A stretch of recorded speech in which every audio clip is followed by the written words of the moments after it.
Вы слухаеце Трансусветнае радыё. У эфіры хрысціянская праграма «Голас друга». Да святой крыніцы чысціні кліча голас друга з вышыні. Голас гэты верай незямною засяляе шчыра кожны дом. Слухай голас друга ўсёй душою, і душа напоўніцца святлом. Прапануем перадачу з раздзелу «Мы і Біблія».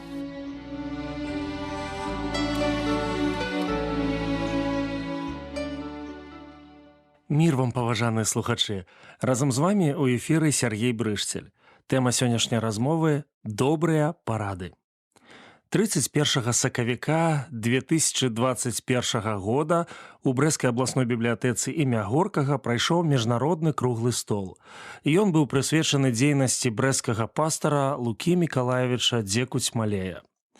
Мерапрыемства аб'яднала тры важныя даты: 100годдзе абуджэння, 95годдзе перакладу Евангелія ад Лукі і 90годдзе перакладу Новага запавету і псальмаў на сучасную беларускую мову. Гісторыкі, краязнаўцы, бібліёграфы, грамадскія і рэлігійныя дзеячы падкрэслівалі значнасць гэтых падзей для культуры Беларусі. У 1921 годзе з Беластока ў Брэст прыбыў цягнік. З яго сышоў намеснік старшыні Саюза славянскіх баптысцкіх цэркваў Польшы. Так, гэта быў Лука Мікалаевіч. Яму было 33 гады. Ён атрымаў светскую і духоўную адукацыю, ён арганізоўваў беларускія школы, граў на скрыпцы, выступаў на сцэне тэатра, меў палітычны досвед. За яго плячыма сацыяльная праца ў грамадстве і арганізацыя цэркваў. Ён быў падрыхтаваным кіраўніком, які ў свой час стаў на чале Брэсцкай царквы. Сёння мы прыгадваем яго. Так, яго мінулае мае дачыненне да нашага сучаснага. Напісана «Спамінайце настаўнікаў вашых», але ці мы памятаем тых, хто сёння кіруе царквой? Як мы ставімся да іх? Пра гэта наш тэкст, і я спадзяюся, мы пачуем добрыя парады. Прачытаем разам першае пасланне да фесаланікійцаў, 5 раздзел, 12 і 13 вершы. Просім жа вас, браты, ведаць тых, што працуюць у вас і пастаўлены над вамі ў Господзе, ды і вас навучаюць, і паважайце іх вельмі высока ў любві, за дзела іх, жывіце ў згодзе між сабою. Павел не баяўся казаць такія пропаведзі. Паважайце нас, паважайце сваіх служыцеляў. Разам з тым словы маюць дачыненне да ўсіх, таму што нам неабходна фармаваць культуру паважлівага стаўлення да тых, хто працуе ў царкве. Тэкст глыбокі, і ён дае нам практычны накірунак. Я думаю, чаму апостал Павел узняў пытанне ўзаемаадносінаў царквы і кіраўніцтва. Цалкам магчыма, была праблема. Можа быць, веруючыя людзі да канца не разумелі цяжару адказнасці кіраўнікоў цэркваў. Цалкам верагодна, словы Паўла спроба папярэдзіць цяжкасці. Ва ўсякім разе, яго словы павучальныя і не меней актуальныя для нас. Відавочна, што ў першаапостальскай царкве не было адзінаначалля. Не было і дэмакратыі, калі кіраваў кожны. Была арыстакратыя, калі кіравалі здольныя і пакліканыя Богам. Паважаючы пастара, мы паважаем Божае рашэнне і Божую волю. Менавіта з гэтага і пачынае апостал. Цікавае значэнне гэтых слоў, апроч агульнаўжытнога, ведаць іх, прызнаваць за свайго. Прыгадваю адну царкву, дзе адбылася змена кіраўніцтва. Пастар змушаны быў сысці. Застаўся выконваць абавязкі дыякан. Цудоўны па характару чалавек. Ён пакінуў прыбытковы бізнес, каб займацца царквой. Вядома, у яго не было досыць досведу, але было сэрца служыцеля. І вернікі, параўноўваючы яго з папярэднім кіраўніком, не бачылі добрых якасцяў, якія пакрывалі недахопы. Яны казалі: «Нам патрэбен пастар». Больш дальнабачныя казалі: «Паглядзіце на таго, хто ў вас ужо ёсць». Павел як быццам пытае: «Ці ведаеце вы тых, хто кіруе вашай царквой? Ці бачыце вы добрыя якасці гэтых людзей, ці прызнаеце іх за сваіх? Яны жывыя людзі, у іх ёсць патрэбы. Паважайце, любіце іх не на словах, а на самой справе. Будзе няправільна, калі ў іх жыцці будуць удзельнічаць іншыя людзі, а не іх царква. Апостол Павел пакінуў добрае навучанне царкве ў Філіпах. Нічога не рабіце праз спрэчкі ці дзеля пустое пахвальбы, але ціхай мудрасцяй лічыце адзін аднаго вышэйшым за сябе. Пачаць можна са служыцеля. Кіраўніцтва царквой не салодкі хлеб. Сёння мы ўсё часцей сутыкаемся з праблемай адсутнасці пастараў у цэрквах. Нам складаней стала знайсці кіраўнікоў абласных аб'яднанняў, нам цяжка з кіраўнікамі саюзаў. Паслухайце братоў, і вы не пачуеце рэкламы іх служэння. Магчыма, наша добрыя адносіны і хрысціянская любоў дапамогуць адрадзіць інстытут пастараў. Слухайцеся настаўнікаў вашых, напісана ў пасланні да габрэяў, і будьце пакорлівыя, бо яны нядрэмна рупяцца за вашыя душы, як абавязаныя даць адказ. Каб яны рабілі гэта з радасцю, а не ўздыхаючы, бо гэта вам не карысна. А што яны робяць? Паслухаем Паўла. Першае, працуюць у вас. Размова пра стараннасць. Даволі часта да знямогі. Маецца на ўвазе як фізычная, так і інтэлектуальная праца. Павел прасіў Цімафея клапоціцца пра кіраўнікоў цэркваў, прасвітары, які служаць годна, варты адмысловага гонару, асабліва тыя, якія працуюць у слове і ў навучанні, бо Пісанне кажа: «Не цугляй мызу валу, які малоціць». І хто працуе, той варты ўзнагароды сваёй. Бо можна з чалавекам абыходзіцца сапраўды як з валом. Рот зачыні і малаці. Галоўнае, каб працаваў. Галоўнае вынік. Ежа і адпачынак другараднае. Ці пра валоў клапоціцца Бог у кнізе «Другі закон»? Вядома, у гэтым прынцып, прыклад клопату пра людзей. Іх праца стрэсы, напруга, хваробы. Фізычная праца дадае стомленасці, а пытанне людскія пакуты. Павел нагадвае вернікам, што вы крыніца праблем пастара. Чаму яны працуюць у вас? На жаль, за вынікамі мы не заўсёды заўважаем працэс, падрыхтоўку. Ён нябачны і значна цяжэйшы. Больш таго, мы часам падтрымліваем чужых лепш, чым сваіх. Чужым патрэбна мая дапамога, а сваім навошта? Мы часам прымяншаем чужую працу. Яна бачыцца простай, задачы лёгкімі. Павел настойвае, што любая праца заслугоўвае павагі і гонару, асабліва праца пастара. Не пашкадуйце сваё дзякуй. Другое. Гэтыя людзі накіроўваюць вас. Павел параўноўвае кіраўніка царквы з бацькам сямейства, гаспадаром вялікага дома.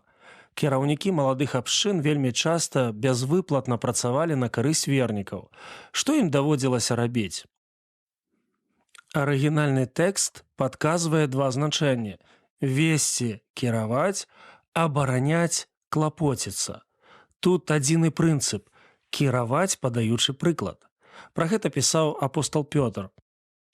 Пасвіце Божы статак, які ў вас, наглядайце за ім не з прынукі, а з ахвоты, і Бога падобна, не дзеля гнуснай карыслівасці, а з руплівасці і не пануючы над спадчынай Божай, а даючы прыклад статку. Гэты прынцып працуе не толькі ў царкве, але ў сям'і, на працоўным месцы. Той, хто наперадзе, павінен паказаць прыклад слоў і ўчынкаў, такі, які можна паўтарыць. Пастар – навігатар, дарожны знак. Накіроўваць няпроста. Вось чаму Саламон прасіў у Бога сэрца разумнага, каб весці народ і быць здольным адлучыць добрае ад дрэннага. Вяртаемся да слоў Паўла. Што яшчэ робяць пастары? Трэцяе. Навучаюць вас. Размова не пра падрыхтоўку пропаведзі. Навучаць – гэта раіць, папярэджваць. Маецца на ўвазе выпраўленне тых, хто памыляецца. Я нядаўна прачытаў аўтабіяграфічную кнігу Марка Шагала «Маё жыццё». Гэта сусветна вядомы мастак з Віцебску. Яго творчую сутнасць называлі «бунт супраць правілаў». У цэрквах вельмі шмат людзей, якія ўсё ведаюць. Лічаць, што нават больш за пастара. Яны гатовыя стаць настаўнікамі, але ніяк не здольныя стаць прыкладам для пераймання. Навучаць ісціне самае складанае. Я не люблю даваць парады. Для мяне парада – гэта не экспромт на жыццёвую сітуацыю. Гэта накірунак, паказальны знак, калі жадаеце. Ён з'яўляецца толькі тады, калі мы ацанілі дарожнае становішча, углыбіліся ў дэталі, добра зразумелі тое, што здарылася. Пісанне падаецца парцыённа, да канкрэтнай сітуацыі. Трэба ведаць, што сказаць і калі сказаць. Гэта душпастарства, жывая пропаведь слова. Ужыванне яго да нашай сітуацыі. Задача пастара складаная рабіць простым, а не зразумелае зразумелым. Дзеля чаго ён працуе? Накіроўвае, вымаўляе словы. Дзеля нашых сапраўдных адносінаў з Богам. Калі вернікі ў цэрквах жывуць па прынцыпе «Бог вялікі, а не я», ён цэнтр сусвету, а не я, яго воля наперадзе маіх жаданняў, ён, а не я. Гэта задача задач, у якой удзельнічаюць усе. Сёння мы глядзелі на пастараў і думалі, я спадзяюся, пра сваё стаўленне да іх. Яны працуюць у вас. Яны накіроўваюць вас. Яны навучаюць вас. А мы? Давайте вернемся да тэкста і выслухаем добрыя парады Паўла. Ваша любоў да іх і згода між сабою лепшая узнагарода пастару.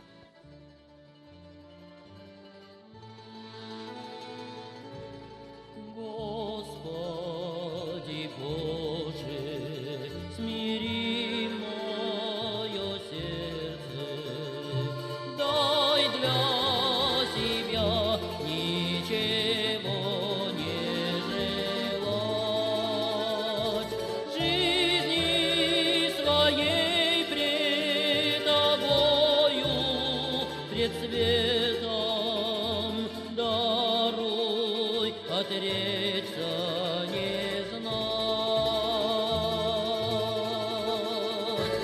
Жизни своей пред Тобою, пред светом даруй отречься не знать.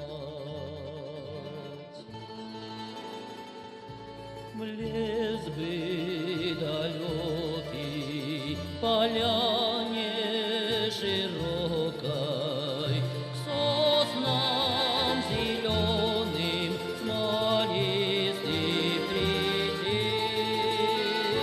Все бы оставить и все позабывши, тишь Твою, Боже, уйти.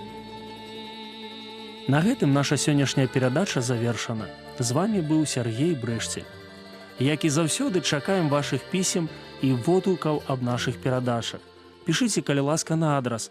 Праграма «Голас друга», паштовая скрынка 45, індекс 22 40 20, горад Брэст 20, Беларусь.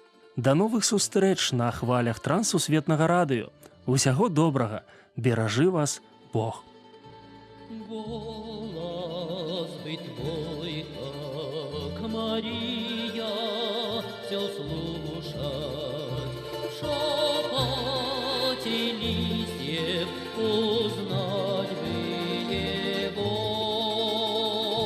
В искорке солнечной, капельке блещущей, слово искать твоего.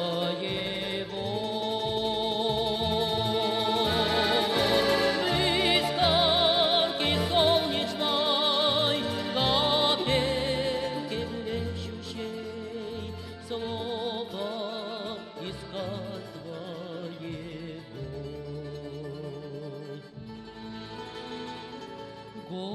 Господи Боже, куда бы мне скрыться, где подохнуть от тревоги земной? Слово Твое углубляясь, учи Богородица, и сине вечной святой